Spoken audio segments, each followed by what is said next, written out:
Hello বন্ধুরা, এখন কথা বলবো ইন্ডিয়ার এএফসি এশিয়ান কাপ নিয়ে, যেখানে নকআউটের ওঠার সম্ভাবনা ক্ষীণ। মঙ্গলবার সম্মান রক্ষার ম্যাচে গোল করে দলকে জেতাতে চায় সুনীল। মঙ্গলবার সিরিয়ার বিরুদ্ধে হার বাঁচিয়ে সম্মানজনকভাবে এশিয়া কাপ শেষ করাই হচ্ছে ভারতের লক্ষ্য।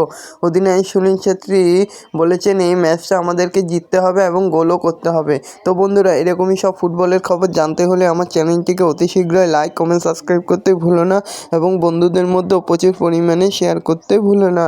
তো বন্ধুরা, প্রথম ম্যাচে অস্ট্রেলিয়ার বিরুদ্ধে হার, পরের ম্যাচে উজবেকিস্তানের কাছেও হেরে যায়। এশিয়া কাপে ভারতের সফরটা মোটেও ভালো যাচ্ছে না। মঙ্গলবার তৃতীয় ম্যাচে তারা মুখোমুখি হচ্ছে সিরিয়ার বিরুদ্ধে, কিন্তু দেখা যাক শেষ পর্যন্ত জয়ের হাসিটাকে হাসতে পারে।